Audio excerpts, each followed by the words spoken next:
Hi friends, dollar యుగం ముగిసిపోతోంది. ఇప్పుడు సరికొత్త శకం మొదలవుతోంది.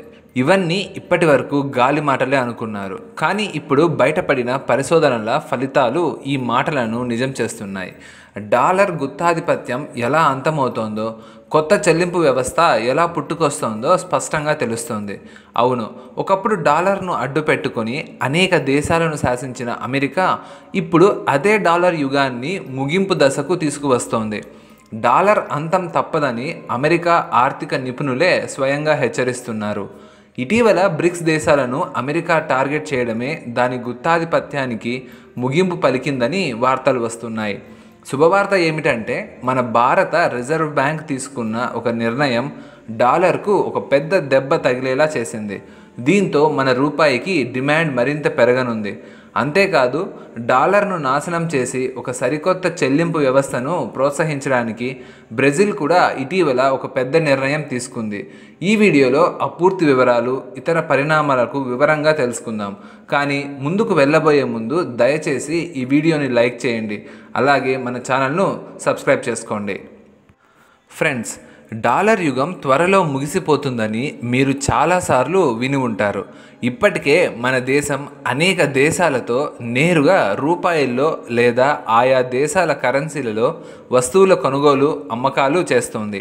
ఇది నిజమే. అయితే ఈ ప్రక్రియకు ఇప్పుడు కొత్త ఊపు వచ్చింది. దీనికి కారణం మన దేశానికి మిత్ర దేశంగా పేరు పొందిన బ్రెజిల్. ఈ దేశం బ్రిక్స్లో ఒక శక్తివంతమైన సభ్య దేశం.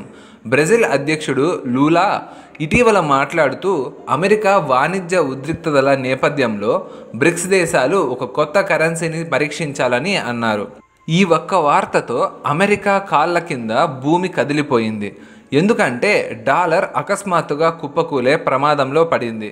ఒకప్పుడు ప్రపంచంలో తన ఆధిపత్యాన్ని చూపించిన డాలర్ ఎప్పుడు పాతాళానికి పడిపోతుందో, దాని విలువ ఎప్పుడు హఠాత్తుగా తగ్గిపోతుందో చెప్పలేని పరిస్థితి ఏర్పడింది.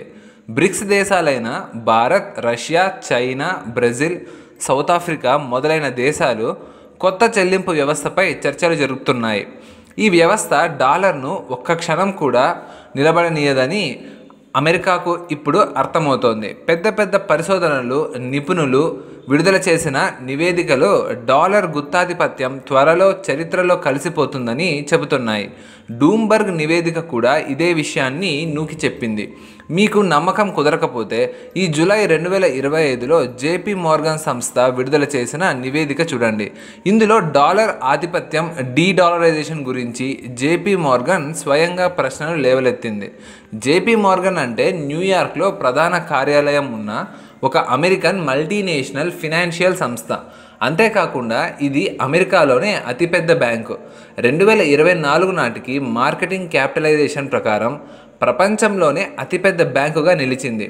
అమెరికాకు చెందిన ఇంత పెద్ద సంస్థ, ప్రపంచంలోనే అతిపెద్ద బ్యాంకు డాలర్ ఆధిపత్యంపై ప్రశ్నలు లేవనెత్తుతోంది.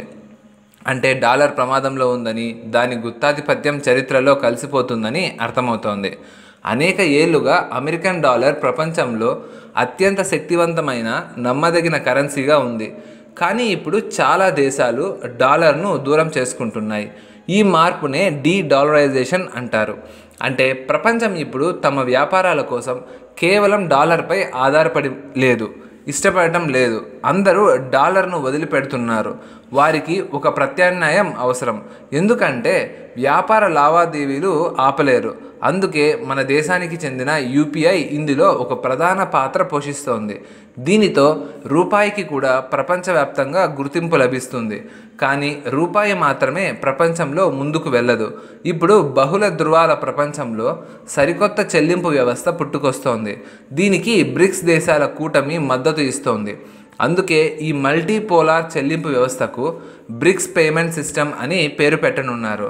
ఇది నేరుగా కాకపోయినా పరోక్షంగా ఒక అడుగు ముందుకు వేస్తుంది.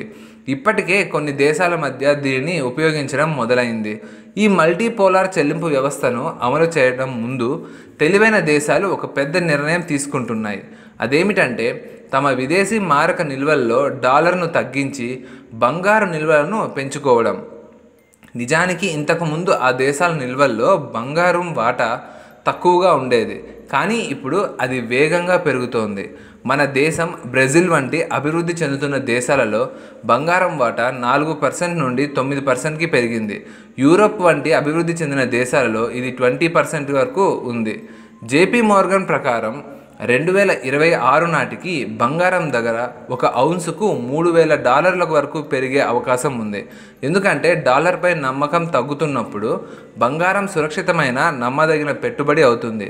ఈ రాజకీయ పరిణామాల నేపథ్యంలో ఇటీవల మన ఆర్బీఐ మన రూపాయిని స్థిరంగా ఉంచడానికి సుమారు $5 బిలియన్ తన ఖజానా నుండి తీసి అమ్మేసింది. దీనివల్ల డాలర్ ప్రవాహం పెరిగి రూపాయికి మళ్ళీ బలం చేకూరింది.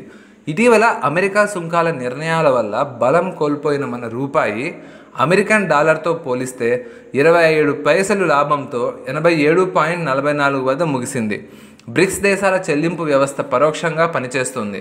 ఇది త్వరలో మల్టీపోలార్ వ్యవస్థగా మారనుంది. ఎందుకంటే ఇప్పుడు చమురు ఇతర వస్తువుల లావాదేవీలు డాలర్లలో జరగడం లేదు. రష్యా ఇప్పుడు తన చమురు ధరలను రూబుల్ లేదా ఇతర కరెన్సీలలో తీసుకుంటోంది. మన దేశంలోని కొన్ని కంపెనీలు రష్యా నుండి బొగ్గు కొనుగోలు చేయడానికి చైనీస్ యువాన్లలో చెల్లిస్తున్నాయి. బంగ్లాదేశ్ కూడా రష్యా నుండి తీసుకుంటున్న విద్యుత్కు యువాన్లో చెల్లిస్తోంది. అంటే ప్రపంచ వాణిజ్యం నెమ్మదిగా డాలర్ నుండి స్థానిక కరెన్సీల వైపు మల్లుతోంది. ఈ స్థానిక కరెన్సీల లావాదేవీలే ఒక చెల్లింపు వ్యవస్థగా మారుతాయి. ఇందులో అన్ని దేశాల స్థానిక కరెన్సీలు ఉపయోగపడతాయి. ఇది పూర్తిగా పారదర్శకంగా ఉంటుంది.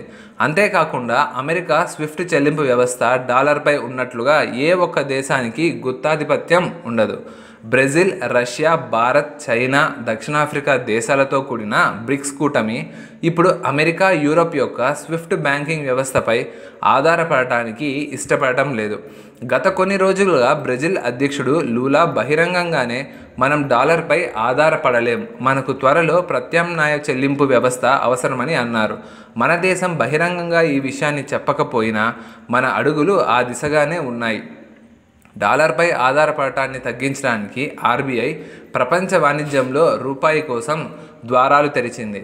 డాలర్ ఇండెక్స్ 52 ఏళ్ల అత్యల్ప స్థాయికి పడిపోయింది. ఫ్రెండ్స్, మీరు ఈ మల్టీపోలార్ వ్యవస్థను ప్రోత్సహించాలనుకుంటున్నారా లేదా? మీ అభిప్రాయాన్ని దయచేసి కామెంట్ బాక్స్లో కామెంట్ చేయండి. ఈ వీడియో ఇంతే ఫ్రెండ్స్. ఈ వీడియో మీకు నచ్చినట్లయితే లైక్ చేయండి, షేర్ చేయండి. మరిన్ని ఇంట్రెస్టింగ్ వీడియోస్ మిస్ కాకుండా ఉండాలంటే ఛానల్ని సబ్స్క్రైబ్ చేసుకోండి. Thanks for watching.